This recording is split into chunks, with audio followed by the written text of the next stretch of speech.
آگاہ کرنا تقویٰ کے مطابق ہے. عیب سچا دیکھا یا جھوٹا خیال ہے یہ الگ بات ہے. کمزوری دکھائی دیتی ہے تو آگاہ کر دو، مگر ادب کو ہاتھ سے نہ جانے دو ورنہ ہلاک ہو جاؤ گے. خلیفہ بنانا انسان کا کام نہیں، یہ خدا تعالیٰ کا اپنا کام ہے. بس مجھے اگر خلیفہ بنایا ہے تو خدا نے بنایا ہے اور اپنے مصالحے سے بنایا ہے. ہاں تمہاری بھلائی کے لیے بنایا ہے.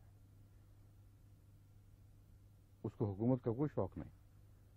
جسے بنایا ہے وہ تمہارا ہمدرد ہے، تمہاری خیر خواہی چاہتا ہے، تمہاری بھلائی کے کام کرتا ہے. خدا کے بنائے ہوئے خلیفہ کو کوئی طاقت معزول نہیں کر سکتی. اس لیے تم میں سے کوئی مجھے معزول کرنے کی قدرت اور طاقت نہیں رکھتا. اگر اللہ تعالیٰ نے مجھے معزول کرنا ہوگا تو وہ مجھے موت دے دے گا، تمہارے ہاتھوں سے معزول نہیں کروائے گا. اگر اللہ تعالیٰ نے مجھے معزول کرنا ہو تو ایک ہی رستہ ہے، مجھے موت دے گا اور وہ اپنے پاس بلا لے گا. تم اس معاملہ کو خدا کے حوالے کرو. تم معزول کرنے کی طاقت نہیں رکھتے. میں تم میں سے کسی کا بھی شکر گزار نہیں ہوں. جھوٹا ہے وہ شخص جو کہتا ہے کہ ہم نے خلیفہ بنایا. تمہیں اگر یہ وہم ہے کہ تم نے بیعت کر لی تھی اور انجمن نے گویا کہ مجھے تسلیم کر کے اپنی طاقت میرے سپرد کی تھی اور میں انجمن کے نمائندہ کے طور پر خلیفہ ہوں، تو فرماتے ہیں جھوٹا ہے. ایسی خلافت پہ میں تھوکتا بھی نہیں جو انجمن کی بنائی ہوئی ہو. تو اب بتائیے وہ انجمن کہاں گئی؟ کس انجمن کی باتیں کر رہے ہیں؟ حضرت مسیح موعود علیہ الصلوۃ والسلام کی تحریرات پر نہ انہوں نے غور کیا، نہ ان کو سمجھے.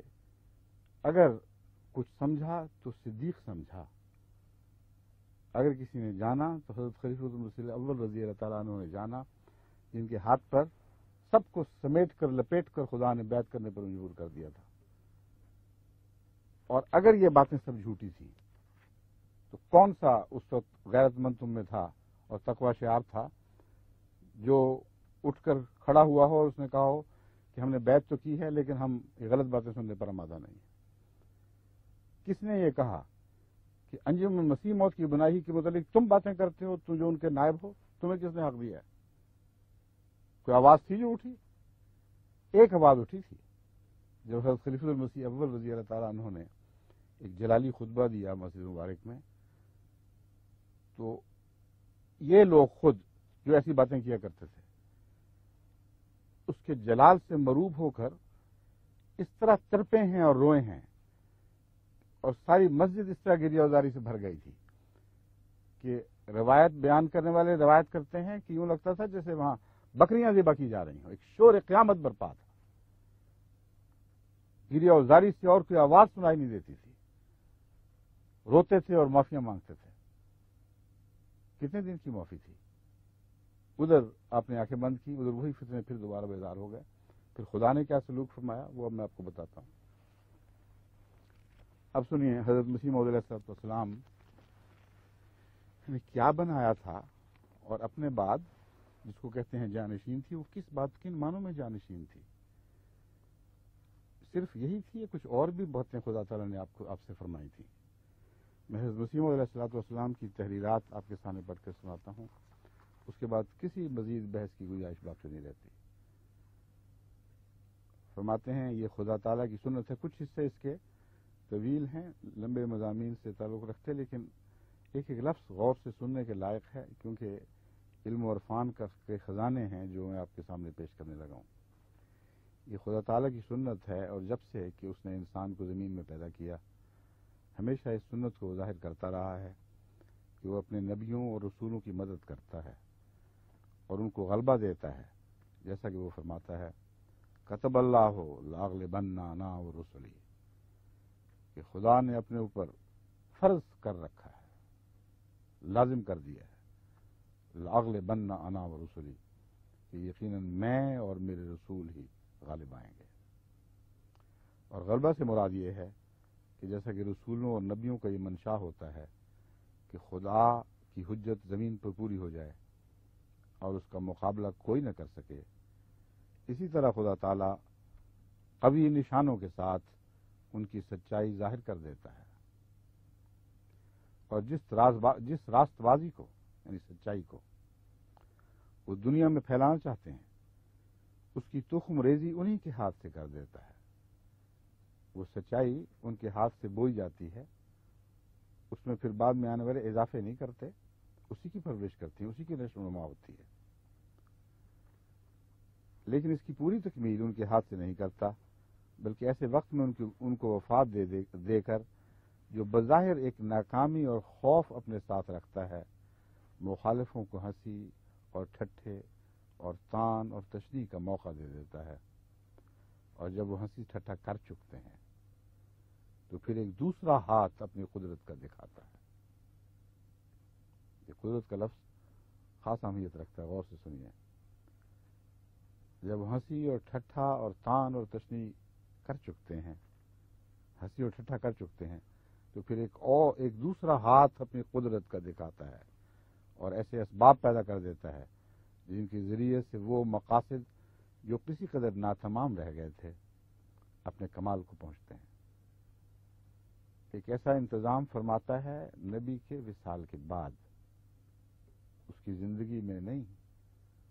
نبی اپنی زندگی میں وہ نظام جاری نہیں کرتا، وہ بیج بوتا ہے، جب وہ جاتا ہے تو خدا ایک قدرت کو ظاہر کرتا ہے جو اس کے مرنے کے بعد ظاہر ہوتی ہے، اور اس قدرت کے متعلق فرماتے ہیں کہ پھر وہ مقاصد جو کسی قدر ناتمام رہ گئے تھے، مکمل نہیں ہوئے، بیچ میں کام پڑے رہ گئے، وہ اپنے کمال کو پہنچتے ہیں۔